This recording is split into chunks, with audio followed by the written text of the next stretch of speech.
Assalamualaikum warahmatullahi wabarakatuh. Perkenalkan, nama saya Hayati Rahmatika, NIM 19076048 dari Prodi Pendidikan Teknik Informatika dan Komputer. Pada kesempatan kali ini saya akan membahas mengenai administrasi pendidik dan tenaga kependidikan atau disingkat PTK. Yang pertama, kita masuk ke pengertian. Kata administrasi berasal dari bahasa Latin yang terdiri dari kata ad dan ministrer. Kata ad mempunyai arti yang sama dengan kata to dalam bahasa Inggris, yang berarti ke atau kepada. Dan kata ministrer sama dengan kata to serve atau to conduct, yang berarti melayani, membantu, dan mengarahkan. Dalam bahasa Inggris, to administer berarti pula mengatur, memelihara, dan mengarahkan. Administrasi dalam pengertian yang sempit yaitu kegiatan yang intinya adalah kegiatan rutin catat-mencatat, mendokumentasikan kegiatan, menyelenggarakan surat menyurat dengan segala aspek, serta mempersiapkan laporan. Dalam Undang-Undang Nomor 20 Tahun 2003 Bab 11 Pendidik dan Tenaga Kependidikan Pasal 39 mengatakan bahwa pendidik merupakan tenaga profesional yang bertugas merencanakan dan melaksanakan proses pembelajaran, menilai hasil pembelajaran, melakukan pembimbingan dan pelatihan, serta melakukan penelitian dan pengabdian kepada masyarakat, terutama bagi pendidik di perguruan tinggi. Tenaga kependidikan meliputi kepala sekolah atau madrasah, pengawas satuan pendidikan, tenaga administrasi, tenaga kepustakaan, tenaga laboratorium, teknisi, pengelola kelompok belajar dan pamong belajar, serta tenaga kebersihan.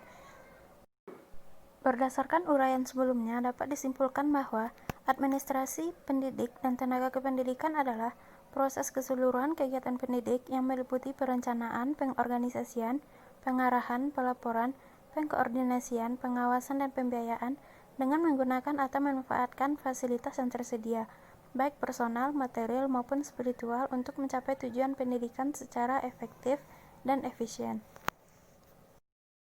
Selanjutnya kita masuk ke proses PTK.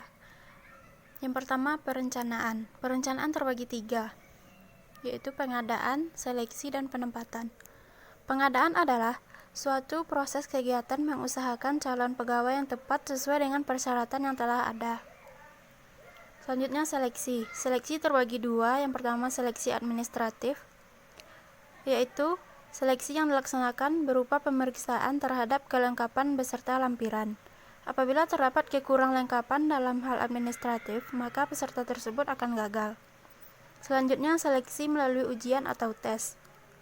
Setelah peserta yang lulus data tes penyaringan administratif, maka akan mengikuti ujian pegawai dengan materi pengetahuan umum, pengetahuan teknis, dan lainnya yang dipandang perlu. Yang terakhir, penempatan. Penempatan berprinsip the right man of the right place, yang artinya penempatan seseorang harus sesuai dengan bidang keahlian yang dimiliki oleh orang tersebut. Selanjutnya kita masuk ke proses pelaksanaan.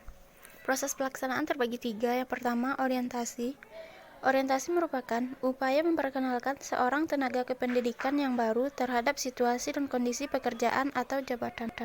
Yang kedua, pembinaan dan pengembangan. Menurut Purwanto 2007, pembinaan atau pengembangan tenaga kependidikan merupakan usaha mendayagunakan, memajukan, dan meningkatkan produktivitas kerja serta tenaga kependidikan yang ada di seluruh tingkatan manajemen organisasi dan jenjang kependidikan. Selanjutnya, kesejahteraan. Kesejahteraan PTK terbagi 6. Yang pertama, gaji. Di dalam Undang-Undang Nomor 2005 tentang guru dan dosen, dinyatakan bahwa yang dimaksud dengan gaji adalah hak yang diterima oleh guru atau dosen atas pekerjaannya dari penyelenggaraan pendidikan atau satuan pendidikan dalam bentuk finansial secara berkala, sesuai dengan peraturan perundang-undangan. Hal ini berarti bahwa seorang guru atau dosen akan diberi gaji berupa uang yang dibayarkan secara berkala. Berkala yang dimaksud di sini adalah setiap bulan. Besarnya gaji yang diterima tersebut sesuai dengan pangkat atau golongan dan masa kerja. Yang kedua, tunjangan. Tunjangan profesi diberikan kepada guru yang telah memiliki sertifikat pendidik yang diangkat oleh penyelenggara pendidikan dan satuan pendidikan yang diselenggarakan oleh masyarakat. Besarnya tunjangan profesi adalah sebesar gaji pokok guru tersebut. Yang ketiga, cuti. Cuti adalah keadaan tidak masuk kerja yang diizinkan dalam jangka waktu tertentu. Cuti terbagi 5, yang pertama cuti tahunan, kedua cuti besar, yang ketiga cuti sakit, yang keempat cuti bersalin, dan cuti karena alasan penting. Yang keempat, penghargaan. Pemerintah memberikan sebuah penghargaan di institusi pendidikan terhadap guru, dosen, kepala sekolah, dan seluruh tenaga kependidikan yang berprestasi. Penghargaan PTK berprestasi ini sebagai penggerak perubahan dalam kemajuan mutu pendidikan. Yang kelima, kenaikan pangkat. Setiap personil berhak memperoleh kenaikan pangkat apabila telah memenuhi persyaratan yang diperlukan untuk kenaikan pangkat. Kenaikan pangkat ini bukan saja sebagai hak yang dapat diterima oleh setiap personil, tetapi juga sekaligus sebagai pemberian penghargaan kepada personil yang bersangkutan atas jeripaya pengabdiannya. Yang terakhir, kita masuk ke pemberhentian dan pensiun. Pemberhentian adalah pemberhentian yang menyebabkan yang bersangkutan tidak lagi berkedudukan sebagai tenaga kependidikan. Pemberhentian terbagi 2, yang pertama pemberhentian dengan hormat dan pemberhentian dengan tidak hormat. Selanjutnya adalah pensiun. Pensiun merupakan penghasilan yang diterima setiap bulan oleh seorang bekas pegawai yang tidak dapat bekerja lagi, untuk membiayai kehidupan selanjutnya agar tidak terlantar apabila tidak berdaya lagi untuk mencari penghasilan yang lain. Adapun pensiun dikarenakan beberapa hal berikut. Yang pertama, karena batas usia pensiun. Yang kedua, karena kemauan sendiri. Yang ketiga, karena takdir seperti sakit atau meninggal dunia. Yang keempat, karena rektorisasi atau dinas.